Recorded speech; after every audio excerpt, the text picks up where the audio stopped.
¿Alguna vez has oído de un país donde los ciudadanos tienen un número como etiqueta para definir su nivel y estrato social? Los de estrato 4, 5 y 6 son los que tienen el mejor nivel de vida y más privilegios. Y los de los niveles más bajos, 1, 2 y 3, son los más desfavorecidos. Y no estoy hablando de los Juegos del Hambre ni de algún mundo distópico de alguna novela de ficción. Estoy hablando de Colombia.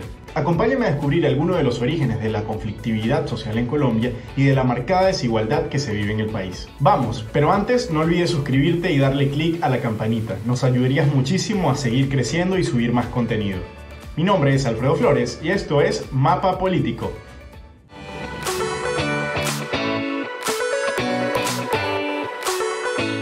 Los últimos 20 años para Colombia han sido muy agridulces. Pese que el país ha logrado un gran crecimiento económico, mayor inversión extranjera y la desmovilización de los principales grupos guerrilleros en el país luego de los acuerdos de paz, la violencia ha continuado. Ejemplo de ello fue el atentado ocurrido recientemente, apenas en marzo de 2021, en el municipio colombiano de Corinto, que dejó 43 personas heridas. El ataque fue atribuido a grupos disidentes de la antigua guerrilla de las FARC.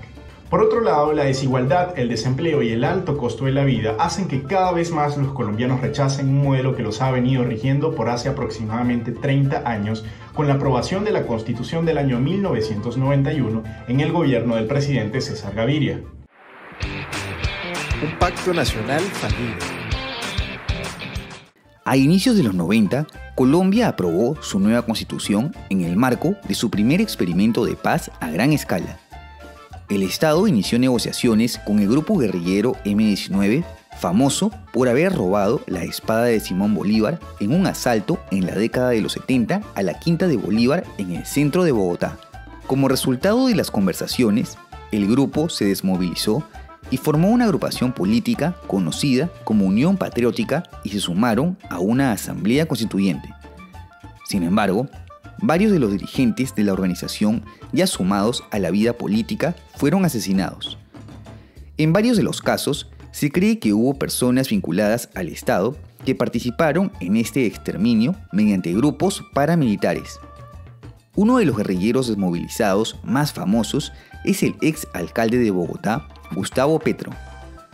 Este hecho asentó la desconfianza en otros grupos guerrilleros como las FARC, el ELN, entre otros, a participar en acuerdos y diálogos por varios años. En Colombia la violencia no cesó. No fue sino hasta el año 2016 que se firmó el famoso acuerdo de paz, el cual cabe destacar que no se desmovilizó en su totalidad, ya que aún permanecen facciones en actividad armada, y algunos de los desmovilizados continuaron realizando actividades delictivas ligadas al narcotráfico aún después de ser perdonados por el Estado. En su mayoría ahora tienen actividad en territorio venezolano, se cree que con el apoyo del presidente Nicolás Maduro. Sin embargo, también se han generado enfrentamientos en la frontera y en territorio venezolano entre facciones de estos grupos guerrilleros y miembros de las Fuerzas Armadas venezolanas, muy probablemente por conflictos de intereses en torno a temas de narcotráfico y recursos mineros. Definitivamente, la selva colombo-venezolana es una lucha de todos contra todos. Un modelo con muchas fisuras. Del proceso de negociación de los años 90 surgió el actual modelo económico que la OCDE no ha tenido reparo en criticar. La economía de Colombia continúa dependiendo de los recursos naturales y cada vez lo hacen en mayor medida. En 2017, la producción primaria y la minería representaron un 80% de las exportaciones. Hoy en día, el sector manufacturero está perdiendo importancia y competitividad. La productividad no ha aumentado lo suficiente para que Colombia alcance el nivel de otras economías más avanzadas. Colombia, como buen país latinoamericano, continúa dependiendo de sus recursos naturales sin lograr diversificar su economía en la búsqueda de aumentar el empleo. Eso hace que la estabilidad del país dependa en gran medida del comportamiento del precio de los minerales en los mercados internacionales. Por otro lado, el país es uno de los más desiguales en términos de bienestar socioeconómico. La brecha de accesibilidad a la salud, la educación y la alimentación cada vez aumenta y se vio aumentada con la pandemia del COVID-19, en la que la pobreza del país llegó al 42.5%. En Colombia, el costo de la vida aumenta en el marco de un desempleo creciente.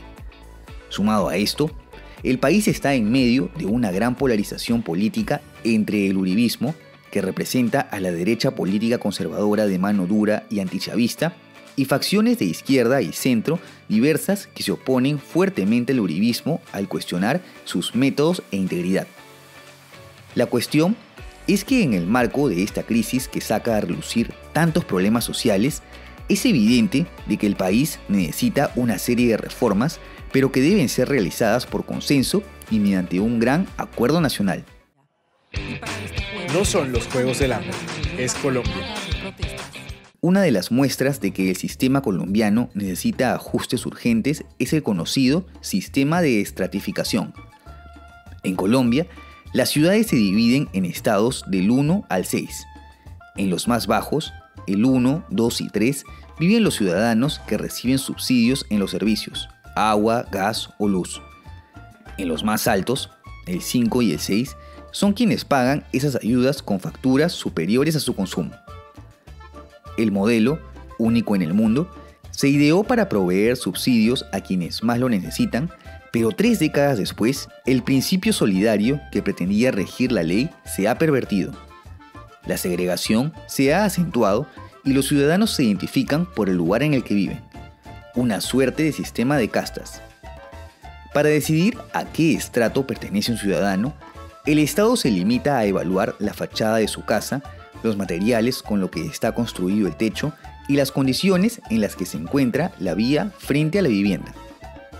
El modelo no tiene en cuenta la renta, el número de personas que componen una familia, la edad, si alguna de esas personas tiene algún tipo de discapacidad o si tienen un empleo. Es decir, si una persona compró una casa calificada como estrato 6 cuando tenía el dinero para pagarla, pero ahora su único ingreso es una pensión baja, no puede recibir ayudas para pagar la factura del agua. Sucede lo mismo al revés. En el centro de Bogotá hay edificios estrato 1 amparados por la Ley de Patrimonio Histórico, pero son usadas con fines comerciales o como hoteles y reciben subsidios cuando no los necesitan. Es común en Colombia que entre personas se pregunten el estrato. Se ha construido un imaginario colectivo sobre los atributos que debe tener una persona según su estrato social, y sirve en muchos casos para clasificar o etiquetar a alguna persona. La ONU Habitat ha sugerido varias propuestas para modificar este sistema. Sin embargo, aún no se logra el consenso necesario para modificar este modelo que ha acentuado más la segregación y la exclusión social en Colombia. La reforma sin consenso. Todo este contexto nos permite entender que hay muchas cosas que cambiar, no solo para facilitar subsidios a la población más pobre, sino también para estimular la responsabilidad tributaria y la formalización, que es necesaria si se quiere lograr mayor movilidad social. Justamente el presidente Duque intentó realizar una reforma de este tipo en la que ampliaba la cantidad de personas que declararían impuesto anual a la renta, con el fin de implementar estrategias ante el cambio climático, entre otros. Sin embargo, parte de las críticas vinieron porque el gobierno de Duque ha invertido en la compra de aviones y armamento militar por un monto equivalente al 60% de lo que se recaudaría con esta reforma, mientras que la pobreza en el país sigue aumentando. No obstante, es importante tomar en cuenta que un país con fuertes antecedentes de terrorismo y guerra interna, la inversión militar está en cierta medida justificada. El propio conflicto armado ha llevado a que en Colombia la policía esté entrenada para combatir el terrorismo y la delincuencia organizada, por lo que no tiene suficiente formación para tratar con población civil, y de ahí viene el uso desmedido de la fuerza. Por lo tanto, es necesario que exista mayor formación a los policías en torno a derechos humanos y a control del orden público, garantizando la integridad de cada una de las personas que pueda salir a protestar. Y eso todavía es una tarea pendiente para el Estado colombiano. Entre tanto, el principal error de Iván Duque ha sido el mismo que cometió Lenín Moreno y Sebastián Piñera: no buscar los consensos políticos necesarios para que la reforma que se aplique sea producto de un gran acuerdo nacional, que pueda unir a las principales facciones del país y promueva la productividad, el bienestar y la movilidad social, al tiempo que permita a Colombia, un país con tanto potencial, aprovechar sus recursos para lograr un desarrollo estable y sostenible en el tiempo. ¿Y tú qué opinas? ¿Conocías el sistema de estratificación colombiano? ¿Consideras que el país debe realizar cambios urgentes o debe mantener el mismo rumbo que lleva hasta ahora? ¿Qué cambios consideras que son más urgentes para que Colombia pueda aprovechar al máximo todo su potencial? Déjanos tu comentario que queremos leerte. Y no olvides suscribirte y darle clic a la campanita. Hasta un próximo video.